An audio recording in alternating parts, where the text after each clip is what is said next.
नमस्कार, मैं अरविंद कश्यप उपस्थित हूँ प्रांतीय प्रकोष्ठ पटना में। अभी हम सबों के बीच अपनी आवाज़ को बेबाक अंदाज में रखने वाले, डंके की चोट पर सच्चाई को ईमानदारी पूर्वक दिखाने वाले हमारे बड़े भाई मनीष कश्यप हम सबों के बीच उपस्थित हैं।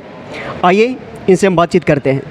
बहुत बहुत स्वागत अभिनंदन है भैया आपका कि आप अपना कीमती समय निकाल कर यहाँ पर आए हैं और हम सभी युवाओं को आपसे बहुत कुछ सीखने को मिलता है। हम सभी युवा कहीं ना कहीं आपको देखते हैं, कहीं ना कहीं आप आ ही जाते हैं सोशल मीडिया प्लेटफॉर्म पे। तो हम पहले ये जानना चाहेंगे भैया कि आज हम सभी युवाओं के बीच में आके आपको कैसा लग रहा है कि हज़ारों युवाओं को आप संबोधित किए, बहुत कुछ हमें सीखने को मिला है, बहुत कुछ बताए भी। तो आज यहाँ आने का आप अनुभव बताएँगे। देखिए, यहाँ पे इस मंदिर प्रांगण में जितने भी युवा बैठे थे वो कहीं नहीं तो कहीं मेरे से ज़्यादा टैलेंटेड और मेरे से ज़्यादा काबिल और मेरे से ज़्यादा हिम्मती हैं।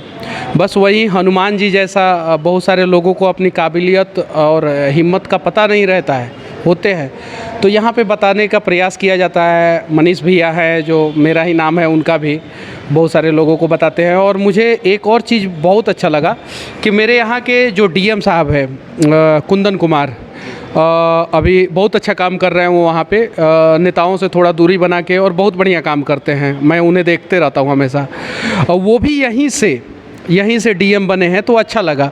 तो यहाँ पे सबको आना चाहिए। और ऐसा नहीं है कि सिर्फ और सिर्फ पटना के ही गायत्री मंदिर में, आप कहीं भी मंदिर में जाइए, कहीं भी अध्यात्म को अपने जीवन में अपनाइए। क्योंकि शिक्षित होना और विद्वान होना, ये दोनों बहुत फ़र्क है। पूजा सिंघल जो झारखंड की आईपीएस अधिकारी थी, जिन्होंने Guinness book of world record बनाया था, वो शिक्षित थी, विद्वान नहीं थी। अगर विद्वान होती तो शायद भ्रष्टाचार के आरोप में नहीं पकड़ी जाती। और बेतिया के जो कुंदन कुमार डीएम हैं, वो विद्वान हैं और विद्या से शिक्षा आ जाएगा, लेकिन शिक्षा से विद्या आएगा इसकी कोई गारंटी नहीं है। तो हमें विद्वान बनना पड़ेगा, और यहाँ पे आके मैंने यही सीखा। बिल्कुल भैया, जैसे भी हम देख रहे हैं वर्तमान समय में बहुत तेरे युवा जो शिक्षित हैं, जिसके ये बात कर रहे थे, बहुत तेरे युवा शिक्षित हैं, फिर भी वो गलत गतिविधियों में संलिप्त हो जाते हैं। जैसे मैं कह रहा हूँ कि विद्वान नहीं है। मैंने ये बात जो है यहीं पे सीखा और अभी सीखा हूँ। मनीष भैया बोल रहे थे सेम चीज़ें, मैंने ध्यान से सुना तो मुझे लगा कि हाँ, ये बात सही है कि शिक्षित होना और विद्वान होना में बहुत फ़र्क है। वो सारे युवा जो है ना, शिक्षित हैं, विद्वान नहीं हैं। अग्निपथ योजना एक आया था, आप लोगों ने देखा, बहुत सारे युवाओं ने तोड़ फोड़ करना शुरू कर दिया। मैंने वीडियो बनाना छोड़ दिया। जब आप राष्ट्र को नुकसान पहुंचाओगे, मैंने छोड़ दिया एकदम, नहीं बनाऊंगा मैं वीडियो, नहीं दूंगा आप लोगों का साथ। तोड़ फोड़ करोगे तो नहीं। आप अगर सही तरीके से अगर साथ दोगे, हम आपके साथ हैं। गलत करोगे, हम आपके साथ कभी नहीं खड़े हो सकते हैं। तो यही फ़र्क है शिक्षित होने में और विद्वान होने में। भैया, एक पटना की बहुत बड़ी समस्या ये है कि हर साल यहाँ पे लाखों युवा आते हैं अपने सपनों को लेके, बहुत बिहार के दूर दराज गाँव से आते हैं यहाँ पे। लेकिन यहाँ आने के बाद होता है कि कुछ परसेंटेज युवा ही अपने सपनों को पूरा कर पाते हैं, और उसमें से बहुत तेरे युवा जिसकी असफलता की संख्या बहुत ज़्यादा है, वो हताश हो जाते हैं, निराश हो जाते हैं। और बहुत तेरे युवा ऐसे होते हैं जो अपने जीवन लीला तब को समाप्त कर लेते हैं। तो उनके बारे में आप क्या कहना चाहेंगे? देखिए, मनीष भैया ने अभी थोड़ी देर पहले ऊपर बोला कि मुखर्जी नगर वो गए थे।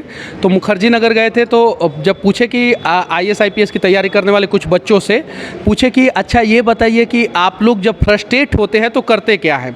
मैं ये नहीं बोल रहा हूँ सारे बच्चे ऐसे करते होंगे, लेकिन कुछ बच्चों ने उनसे कहा कि दम मार लेते हैं।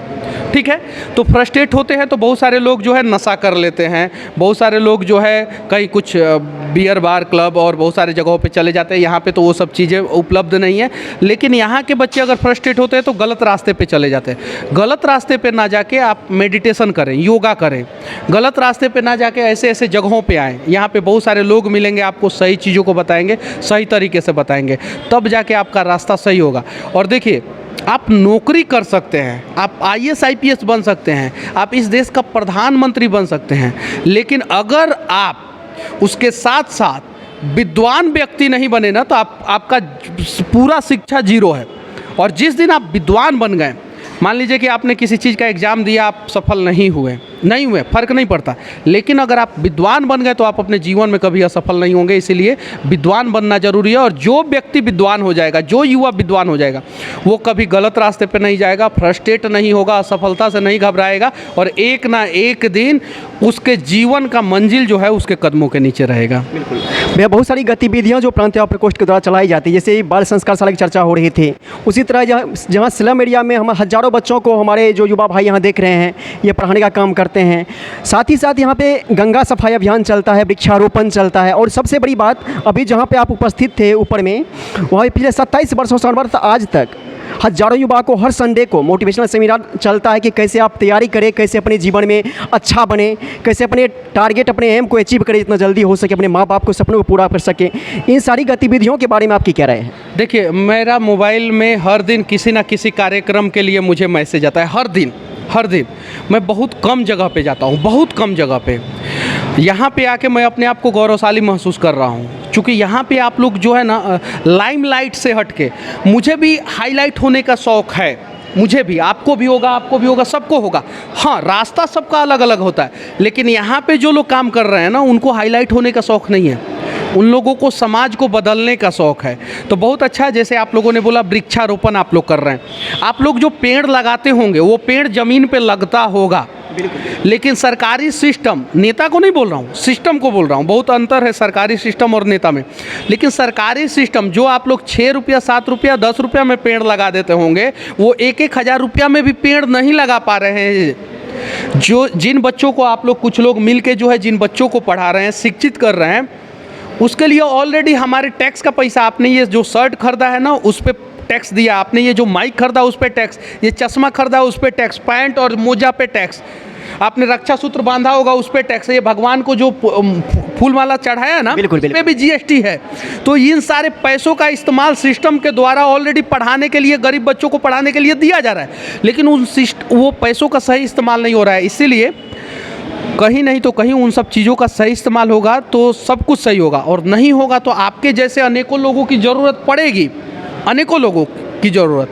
और आप लोग जो काम कर रहे हैं बहुत अच्छा काम कर रहे हैं, और ऐसे ही करते रहें। और सिर्फ आपके करने से या मनीष कश्यप के करने से धरती का समस्या नहीं दूर हो जाएगा। मैंने एक वीडियो बना के डाला था अभी कुछ दिन पहले कि मैं कुछ बच्चों को पढ़ाऊँगा, और मैं पढ़ा भी रहा हूँ। जिन बच्चों को पढ़ा रहा हूँ फ्री में, उनका नाम नहीं बताता हूँ, क्योंकि उनकी भी आइडेंटिटी, बहुत सारी चीज़ें हैं, उनको बुरा लगेगा कि हम फ्री में पढ़ें, तो मैं नहीं बताता हूँ। उसके बाद से मैंने जब वीडियो डाला तो मेरे पास 1 लाख से ऊपर ईमेल आया। मेरे ईमेल पे 1 लाख से ऊपर, मतलब काउंट नहीं कर पाया, मतलब बहुत ज़्यादा, समझे ना। अब मैं 1 लाख बच्चों को तो पढ़ा नहीं सकता, 10,000 भी बच्चों को पढ़ा नहीं सकता, उतना काबिल नहीं हूँ। 10 बच्चों को तो ज़रूर पढ़ा सकता हूँ, 50-100 बच्चों को जो भी हम लोग पढ़ा रहे हैं, हिडन रूप से पढ़ा रहे हैं। लेकिन 50-100 बच्चों को मैं पढ़ाऊंगा तो पूरे बिहार के बच्चों को नहीं पढ़ा पाऊंगा। उसके लिए आपकी ज़रूरत है, आपकी ज़रूरत है, हम सब की ज़रूरत है। जितने भी सक्षम लोग हैं बिहार के, जितने भी सक्षम लोग हैं, सिर्फ एक असक्षम लोगों की मदद करें, सिर्फ पूरे बिहार की गरीबी दूर हो जाएगी, पूरे बिहार का समस्या दूर हो जाएगा। लेकिन वो सारे सक्षम लोगों को अपने कंधों पे वो बोझ उठाना होगा, जैसे आप लोगों ने उठाया है। चलिए, बहुत बहुत स्वागत, अभिनंदन भी आपका, बहुत बहुत आपका हम आभार प्रकट करते हैं कि अपना कीमती समय निकल कर आए। और मनीष भाई, आपसे यही रिक्वेस्ट है कि जब भी समय मिले हम लोगों के बीच आप आएँ। आपसे बहुत कुछ हम लोगों को इंस्पिरेशन मिलता है, कुछ करने की चाहत होती है आपकी तरह, कुछ और विशेष करे समाज के लिए। तो आप जब भी समय मिले हम लोगों के बीच जरूर आइएगा। बहुत बहुत आभार। बिल्कुल मैं आऊँगा। और जैसे आपने बोला है कि बहुत कीमती समय आप निकाल के यहाँ पे आएँ, कीमती समय अगर मेरा है तो कीमती समय वो नीचे बैठ के सुनने वाले लोगों का भी है, उन लोगों का भी है। तो मैं तो धन्यवाद देना चाहता हूं उन लोगों को कि जो अपना कीमती समय, जीवन का कीमती समय जो है निकाल के मेरी बातों को सुने। तो उनको तहे दिल से धन्यवाद, और आप लोगों ने बुलाया, तहे दिल से धन्यवाद। और मैं वादा करता हूं कि मैं दोबारा नहीं आऊँगा, मैं बार बार आऊँगा, ये वादा करता हूं। आपसे उम्मीद है भैया। ठीक है, प्रणाम।